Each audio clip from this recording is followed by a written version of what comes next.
നിങ്ങൾ വാട്സപ്പ് ഉപയോഗിക്കുന്നവരാണോ? എങ്കിൽ ഞങ്ങളുടെ നിബന്ധനകൾ അംഗീകരിച്ചില്ലെങ്കിൽ നിങ്ങൾക്ക് വാട്സപ്പ് ഉപയോഗിക്കാൻ കഴിയില്ല എന്ന ഭീഷണി എപ്പോഴെങ്കിലും ശ്രദ്ധിച്ചിട്ടുണ്ടോ? ഇന്ത്യക്കാരുടെ സ്വകാര്യത വെച്ച് അത്തരം കളികളൊന്നും നടക്കില്ലെന്ന് ലോകത്തെ ഏറ്റവും വലിയ ടെക് കമ്പനിയായ മെറ്റയോട് മുഖത്ത് നോക്കി പറഞ്ഞിരിക്കുകയാണ് സുപ്രീം കോടതി.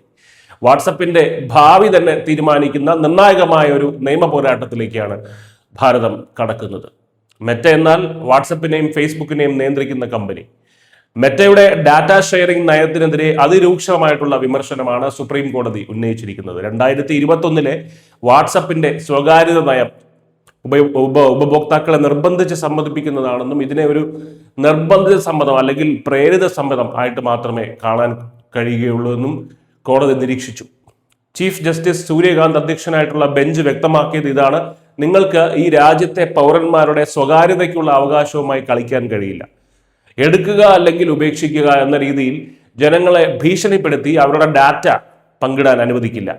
വാണിജ്യപരമായ ലാഭത്തിനു വേണ്ടി ഉപഭോക്താക്കളെ മെറ്റ ചൂഷണം ചെയ്യുകയാണെന്നും കോടതി തുറന്നടിച്ചു.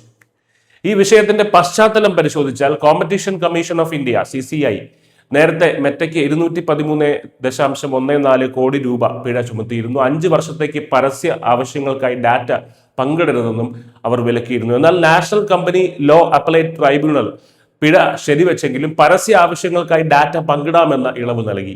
ഈ ഇളവിനെ ചോദ്യം ചെയ്തുകൊണ്ടും വാട്സപ്പിന്റെ അപ്പീലുകൾക്ക് മേലുമാണ് ഇപ്പോൾ സുപ്രീം കോടതി വാദം കേൾക്കുന്നത്.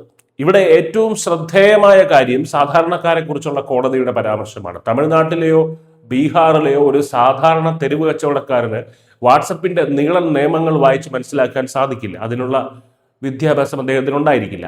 സാങ്കേതിക ഭാഷയിൽ ഒളിപ്പിച്ചു വെച്ചിരിക്കുന്ന ചതിക്കുഴികൾ അവർക്കറിയില്ല. അത്തരം നിശബ്ദരായിട്ടുള്ള ഉപഭോക്താക്കൾ ഈ വലിയ ശബ്ദമില്ലാത്ത സംവിധാനത്തിന്റെ ഇരകളാകാൻ കോടതി അനുവദിക്കില്ല. പൗരന്മാരെ പ്ലാറ്റ്ഫോമുകൾക്ക് അടിമകളാക്കി മാറ്റിയതിനു ശേഷം നിബന്ധനകൾ അംഗീകരിക്കാൻ നിർബന്ധിക്കുന്നത് ഭരണഘടനാ വിരുദ്ധമാണെന്നും കോടതി ഓർമ്മിപ്പിച്ചു. ഫെബ്രുവരി 9 കോടതി ഈ വിഷയത്തിൽ ഇടക്കാല നിർദ്ദേശങ്ങൾ പുറപ്പെടുവിപ്പിക്കും. കേന്ദ്ര സർക്കാരിനെയും കേസിൽ കക്ഷി ചേർത്തിട്ടുണ്ട്. ചുരുക്കത്തിൽ ഇന്ത്യക്കാരുടെ ഡാറ്റ വിറ്റ് കാശാക്കാമെന്ന് മെറ്റയുടെ മോഹത്തിന് സുപ്രീം കോടതി ശക്തമായ ഒരു പൂട്ടിടുകയാണ്. നിങ്ങളുടെ സ്വകാര്യത വിലമതിക്കാനാവാത്തതാണ്, അത് ആർക്കും വിട്ടുകൊടുക്കില്ല എന്ന് ഉറപ്പിക്കുകയാണ് സുപ്രീം കോടതി. News desk news 8 Malayalam.